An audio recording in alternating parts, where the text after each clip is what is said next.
Bagaimana hukum seorang perempuan kemudian ingin sholat di masjid? Ingin sholat di masjid. Betul yang tadi ibu sampaikan, yang dituliskan bahwa perempuan itu afdalnya sholatnya di rumah. Tapi harus dilihat kapan hadis itu muncul, karena ada hadis juga yang menyarankan bahkan memotivasi perempuan sholat ke masjid. Yang tadi disampaikan itu ada riwayat-riwayatnya teman-teman sekalian. Di hadis Ahmad ada, di Abu Dawud ada. Itu dari Ummu Salamah radhiyallahu taala anha. Ya, afdalu masajidin nisa qa'ru buyutihinna. Ya, keutamaan atau khairu masajidin nisa, masjidnya perempuan itu yang terbaik itu qa'ru buyutihinna, di tengah-tengah rumahnya, di dalam ruangan rumahnya. Bahkan di hadis lain, di kamar itu lebih bagus. Ya, kemudian daripada di ruang tengah. Ruang tengah lebih bagus daripada di depan rumah. Artinya semakin ke dalam, semakin ke dalam, semakin di rumah, itulah masjid terbaik bagi perempuan. Kapan hadis itu muncul? Ketika perempuan itu belum aman untuk ke masjid. Awal-awal dibangun masjid di Madinah, baik itu masjid Nabi yang kedua dibangun setelah Quba, kemudian orang-orang pada ke masjid, maka terjadilah 3 sifat yang jika ada 3 sifat ini perempuan dianjurkan di rumah dan nilainya sama dengan laki-laki ke masjid. Apa 3 sifat ini? Pertama, ada kewajiban yang berlaku bagi perempuan di dalam rumahnya, sehingga prioritasnya di rumah bukan ke masjid. Misal dia baru punya anak yang diberikan ASI atau anak yang harus dirawat, yang kalau dibawa ke masjid justru bisa memberikan gangguan kepada orang sholat yang lain dan bisa mengurangi rasa khusyuk. Rewelnya, belum disiapkannya, belum dikondisikan. Orang-orang dulu ngajak anak ke masjid itu sebelum berlangsung sholat sudah diperkenalkan dengan masjid.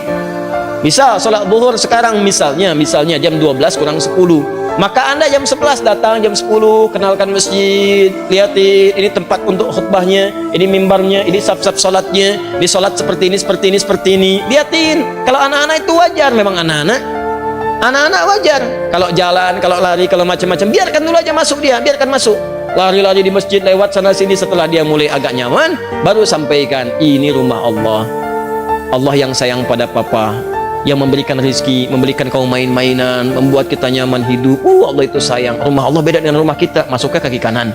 Ucapkan ini. Kalau kakak ucapkan ini, nanti tobotnya bisa ditambah. Masuk, ucapkan, masukkan kaki kanan, berangkat rapi dia. Begitu sudah mulai agak baik, ajaklah kemudian dalam sholat berjamaah, rapi dia.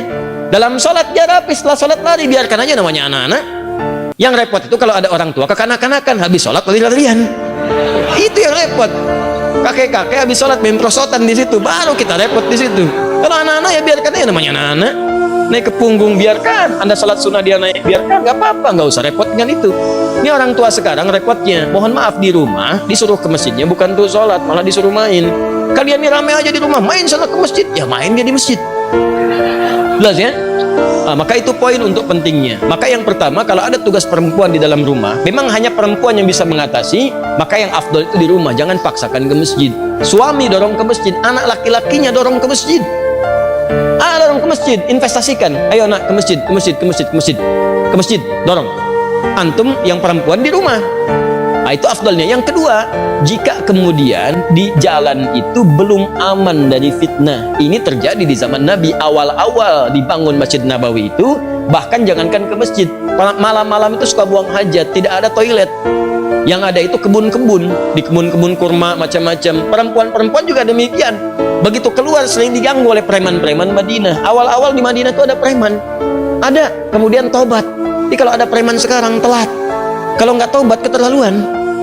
Orang jahiliyah tobat, preman tobat, telat. Kalau sekarang ada preman tidak tobat, ya alhamdulillah, alhamdulillah. Kemarin saya lihat ada banyak yang baik-baik.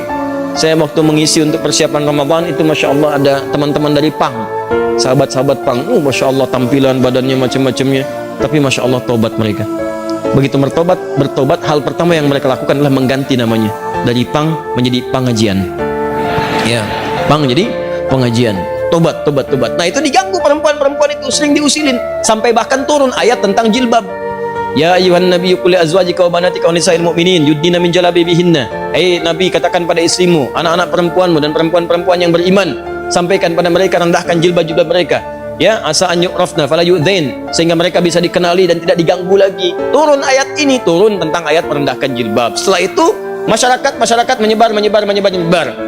Yang ketiga, memang tidak ada tempat khusus untuk perempuan, adanya laki-laki saja. Jadi kalau masuk ke sana dia khawatirkan ikhtilaf, itu yang berbahaya. Maka setelah itulah kemudian dalam 3 kondisi ini perempuan diminta oleh Nabi di rumah, lebih baik di rumah, jangan ke masjid.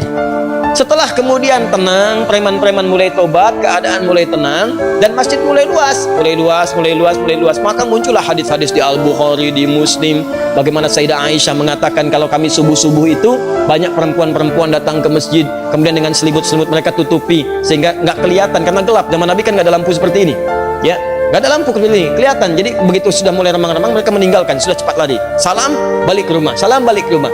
Itu tandanya sudah ada saf yang rapi, aman di jalannya, kemudian di rumahnya pun tidak ada tugas yang menuntut perempuan ada di rumah. Maka kalau kondisinya aman seperti itu, terbebas dari 3 hal yang demikian, maka hukum ke masjid itu utamanya sama dengan laki-laki diutamakan.